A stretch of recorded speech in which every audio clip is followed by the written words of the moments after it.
मालकिन, एक रात के लिए मेरी बीवी बनोगी? क्या बदतमीजी है ये? तुम्हें शर्म नहीं आती ऐसी मुझसे बात करते हुए? तुम्हें पता भी है मैं कौन हूँ? इस घर की होने वाली मालकिन हूँ मैं। और अगर मैंने तुम्हारी ये बात राहुल को बता दी ना, तो वो तुम्हें ना इस घर से धक्के मार के भगा देगा, समझा तुम? फायदा मालिक को बताने में नहीं, फायदा मेरी बात मानने में है। दरअसल मेरी बात मानने की ना कीमत है, कीमत। तुम जैसे दो कौड़ी के नौकर के पास इतने सारे पैसे आए कहाँ से? पहले तो मुझे तुमसे ये जानना है। हाँ, मैं मानता हूँ कि शहर में मैं किसी की यहाँ नौकरी कर रहा हूँ, एक छोटा सा मामूली नौकर हूँ मैं, लेकिन गांव में ना मेरी एक बहुत बड़ी ज़मीन है। अच्छा, तो तुम ये कहना चाहते हो कि अगर मैं तुम्हारी बात मान लूं तो तू मुझे इतने सारे पैसे भी देगा और राहुल को कानों कान खबर भी नहीं होने देगा? हाँ हाँ मेम साहब, अरे सांप को बताएगा कौन? ठीक है, डील डन।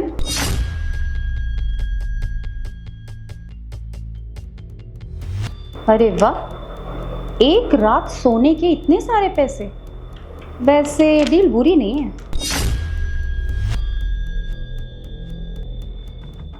ये लो तुम्हारी बाकी की पेमेंट। पेमेंट? ये किस चीज के पैसे दे रहे हो तुम मुझे राहुल? अरे अभी थोड़ी देर पहले ही तो तुमने शिवू के साथ डील करी थी ना, एक रात सोने की, और शिवू ने तुम्हें एडवांस पेमेंट दे दी थी, बाकी मैं दे रहा हूँ तुम्हें, रखो इसे। ये तुम क्या कह रहे हो? शिबू ने तुम्हें कुछ कहा है क्या? मेरे बारे में भड़काया है क्या तुम्हें? याददाश्त वैसे बहुत कमजोर है तुम्हारी। अभी 5 मिनट पहले ही तो तुमने शिवू के साथ डील करी थी और इतनी जल्दी भूल भी गई। कोई बात नहीं, मैं हूं ना, मैं तुम्हें याद दिलाता हूँ। शिवू, शिवू जरा इधर आ। जी साहब। एक बार बताना जरा जिया को कितने पैसों में तुम्हारी डील हुई थी? आप 50,000 रुपये दिए थे मैंने इन्हें, और इनसे कहा था कि जब काम हो जाएगा बाकी पैसे मैं तब दे दूंगा, और जितने पैसे इनके हाथ में है उतने में तो काम हो ही जाएगा। ओके, पैसे तो मैंने तुम्हें दे ही दिए हैं, तो किस बात की देरी? जाओ ना शिवू के साथ अकेले रूम में। राहुल, ये झूठ बोल रहा है। बल्कि ये जो शिबू है ना, ये मुझ पर लाइन मार रहा था, और जब मैंने इससे कहा ना कि मैं इसकी हरकत के बारे में तुम्हें बता दूंगी, तो इसीलिए शायद ये मनगढ़ंत कहानियां सुना रहे हैं। भला तुम खुद सोचो, मैं इस नौकर के लिए तुम्हारे साथ चीट थोड़ी करूंगी। तुम्हारे इंफॉर्मेशन के लिए बता दूं कि ये जो भी कुछ आज शिवू ने किया है ना, ये सब मैंने ही बोला था इसे करने के लिए। ये सब मेरा ही प्लान था, ताकि मैं तुम्हारे बारे में तुम्हारा सच जान सकूं। जी साहब, बुलाया आपने? शिवू, तुझसे ना एक काम था। जी साहब। मुझे पता है तू ना मेरे यहाँ पे पिछले 3-4 साल से काम कर रहा है, और मुझे ना सबसे ज़्यादा भरोसा तुझ पे ही है।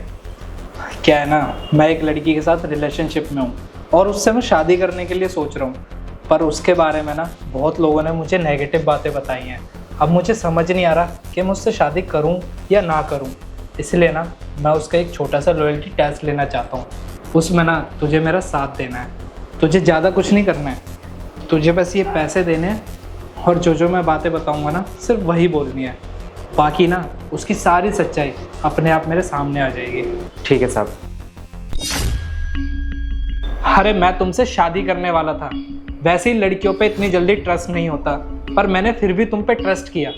अरे लोगों ने ना जाने मुझे तुम्हारे बारे में कितना भड़काया, सबने यही बोला कि ये पैसों की लालची है, ये एक को छोड़ दूसरे को पकड़ती है।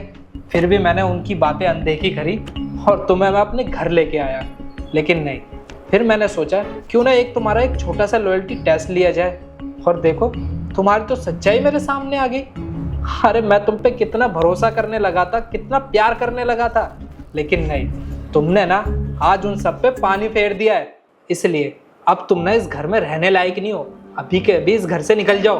Rahul, I am so sorry, please मेरी बात का यकीन करो। अब ना यहाँ से चुपचाप निकल जाओ, और कभी भी ना यहाँ लौट कर मत आना, वरना मैं भूल जाऊंगा कि कभी मेरा रिश्ता था तुमसे। जाओ यहाँ से।